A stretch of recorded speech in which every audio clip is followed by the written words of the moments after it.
Good morning to everyone and welcome to my channel, and it's me again, ang inyong chismosong ka-alta vlogger. Gusto ko munang magpasalamat sa inyong lahat sa mga walang sawa na tumatangkilik, nanonood, sumusuport at sumusubaybay ng mga content ko here on my YouTube channel. So huwag ninyong babaktawan o lalaktawan tong ating content ngayong araw. I'm sure na hindi ninyo pagsisisihan na pinanood nyo ito mula umpisa hanggang hulihan, and syempre wag kayong mag-i-skip ng segment, okay? Buuin at tapusin nyo to, and syempre wag ninyong kalimutan guys na i-share itong ating video for today para mas lalong lumaganap at kumalat tong ating news for today, okay? So dumakon at very interesting to, kaya hindi ninyo pagsisisihan. So, ito na, dumako na tayo sa ating main topic for today's video. Ito nga guys, para sa mga mangilan-ngilang army dyan na nagpapakalat pa rin ng fake couple. Ako guys hindi ba kayo nakatatakot sa karma? Kasi, 'di ba, bad yang ginagawa ninyo, bad yang pagpapakalat ninyo ng fake news, pagpapakalat ninyo ng mga fake evidences, 'di ba? So ito na guys, watch this. Mamaya ipapaliwanag ko sa inyo ng buong buo. So ito na guys, watch this. At kung nakita nyo na nga yung recap, so once again si TT o sa mga admins, dumako na tayo sa ating main topic for today's video. Gaya nga ng sinabi ko kanina, ito guys palibhasa itong mga army na to, gawain at bihasang-bihasa na sila sa pagpapakalat ng fake news Kahit nakasabihin ninyong hindi ba sila natatakot sa karma, or hindi ba sila matatakot sa karma dahil dyan sa mga consequences na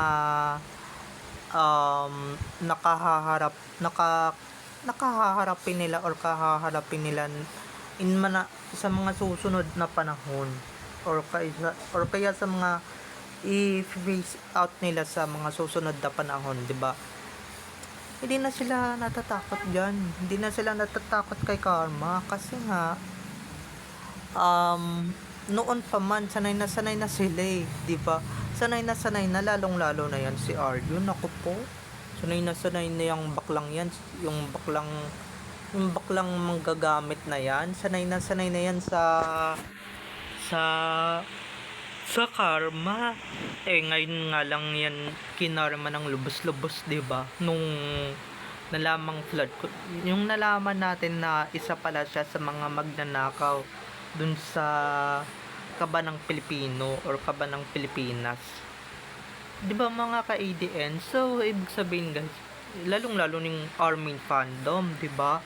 I'm sure may mga nangyayaring masama diyan deep inside. May mga nangyayaring bad things diyan deep inside. Pero yun na nga, gaya ng sinabi ko, matibay na nga yung sikmura ng army. Kumbaga wala nang kinakatakutan pa, 'di ba? Wala nang kinakatakutan, wala nang kinakatakutan yung karma. So sanay na sila kasi nga kahit na ilang fake news pa yung gawin nila, ilang fake news pa yung magdaan sa kamay nila, 'di ba? Ngayon ipapasa pa rin yan ng mga army na yan, 'di ba? Ipapasa pa rin yan ng mga hinayupak na army na yan dito sa atin, syempre dito sa ADN, 'di ba? Kahit na karma nga nila wala lang magagawa, 'di ba? Walang magagawa yung karma nila.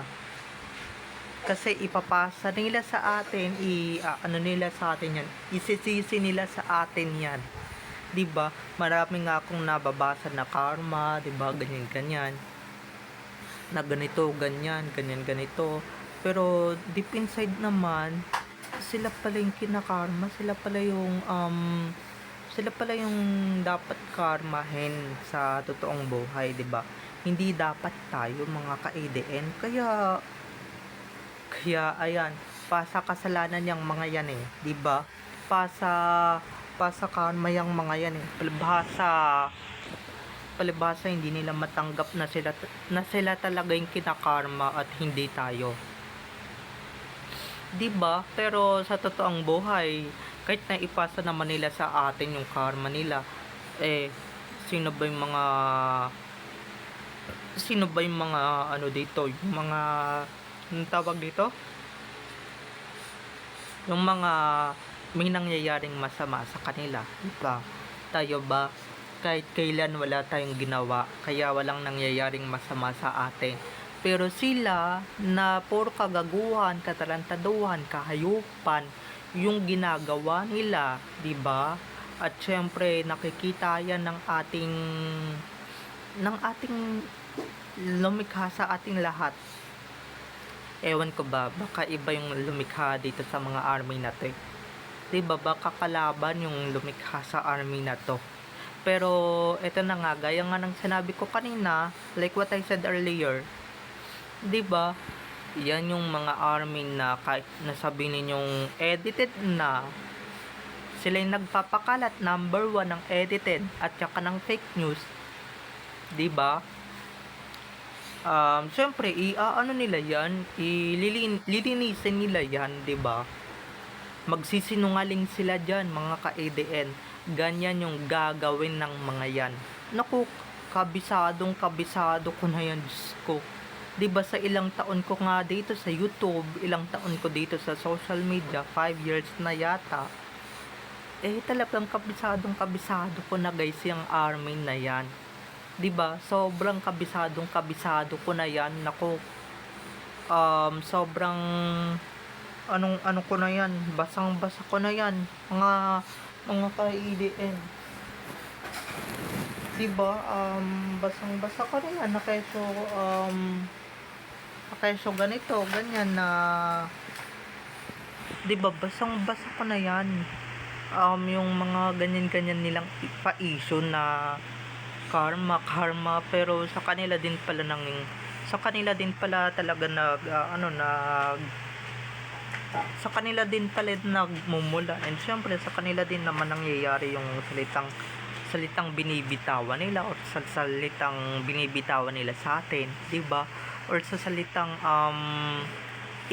ipinupukol nila sa atin, sa kanila pala nang gagaling, 'di ba? Yung mga edited, yung mga fake news, idadamay nyo pa kaming mga vloggers pero bukas na natin pag-uusapan yan, okay? Yung vloggers na idinadamay kami sa mga, or yung mga vloggers kagaya ko na dinadamay, kasi nga 'di ba, dinadamay kami, 'di ba? Pero lahat kami or lahat tayo dinadamay talaga ng mga ganyang tao, or ng mga ganyang loko-loko talagang mga armain. Pero hayaan na lang natin sila, may karma din naman palang kapalit yan 'di ba? So tayo, mananahimik na lang tayo, kumbaga wag na lang tayong gumanti or wag tayong gaganti diyan sa mga yan, kasi hindi naman worth it, 'di ba? Tignan niyo yung idol nila, ano bang nangyayari, 'di ba? Hindi naman natin ginagantihan or hindi naman natin ginagawa ng masama. Bagkus siya talaga yung gumagawa ng masama. Yan, may kapalit din yan, mga armain, okay? Susunod na kayo sa idol ninyo, susunod na kayo dyan sa idol ninyo, dyan sa yapak ng idol ninyo na talagang kinakalma talaga. And syempre may nangyayari ng masama sa kanya dahil nga sa lahat ng mga pinaggagawa niya. Syempre deep inside din sa paghihiwalay niya dyan sa Aldab, or nakisabat siya dyan sa pakikipaghiwalay dyan sa Aldab, or para paghiwalay niyang Aldab, talagang karma is real, 'di ba? Karma is real. Yan, hindi dapat sa kanya mangyayari yan hindi dapat sa kanya mangyayari yung mga consequences na kanyang kinakaharap ngayon. Hindi dapat sa kanya mangyayari yan kay Arjo. Pero ngayon ko lang masasabi guys, deserve na deserve pala niyang mangyari sa kanya to, no? Deserve pala niyang tatabunan na yung mukha ko. Deserve niya ng um, deserve sa kanyang mangyari yung aray ko, ganyang bagay. And syempre yung ganyang instances, mga ka-ADN, di ba? Mga ka-Alab Nation, deserve mo yan. Pero wala talaga eh, di ba? Kung ganyan kakapal din naman talaga yung pagmumukha ninyo, gaya nga ng fandom, di ba?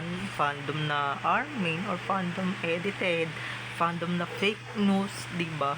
Wala na talaga kayong mukhang mukhang ihaharap pa, mga ka-EDN, okay?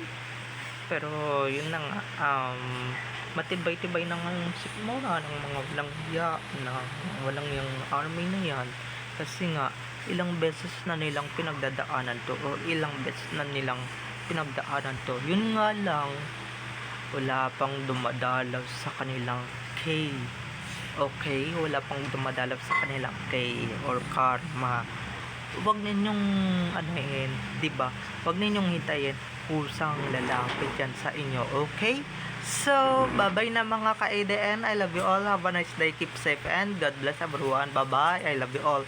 Enjoy watching everyone. Bye-bye.